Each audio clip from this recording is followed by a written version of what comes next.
Hi, Mr. Wisdom here again.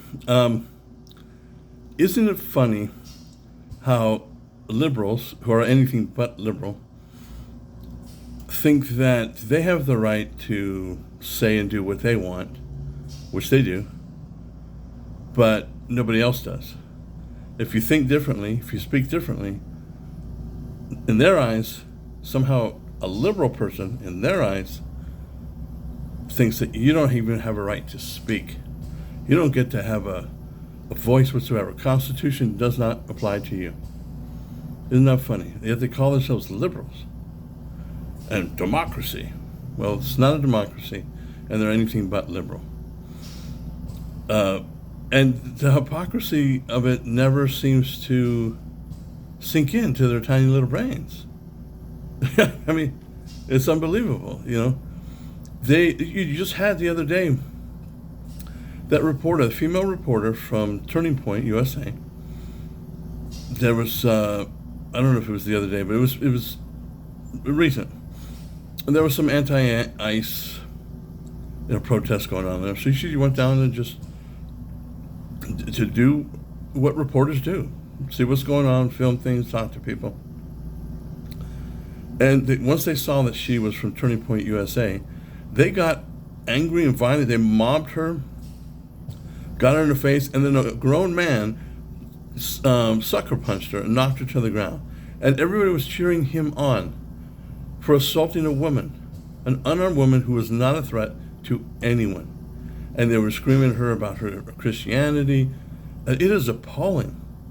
So the Constitution to them doesn't matter. It only makes it, it's only supposed to matter for them and no one else. Do you know what that is?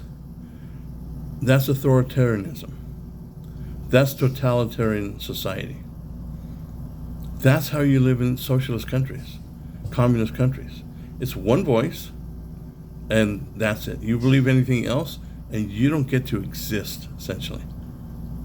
And we have to stop this madness. Right? These people have to be arrested when they get violent like this, making death threats. It's not legal. It is criminal to threaten to murder somebody or murder their family or call for violence. It is a crime. And all these people need to be doxxed and arrested. The police aren't arresting them because, especially in liberal cities, they know nothing's going to happen. All charges will be dropped, or it'll be a nothing misdemeanor, and they'll just pay a fine or something. And that'll be it. Worst case, or best case scenario, you know.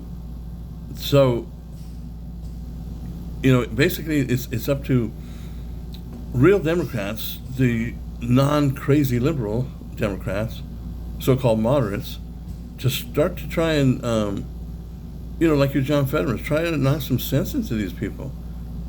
I mean, you don't have to like what somebody says, but so what?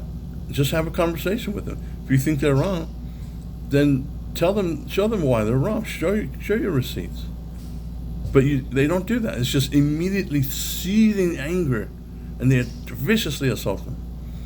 So please, moderate Democrats, try and knock some sense into them. Maybe the feminists, maybe you can try and knock some sense into them, because since most of you are Democrats. I mean, something has to change. You can't sit there and be physically violent because someone has a different opinion, because someone's religious and you're not. That's appalling. Anywhere on earth, but especially in America. So, all right. So once again, Mr. Wisdom here, and please, hit like, subscribe, and let me hear your voice. See what you have to say about what I have to say. Thanks.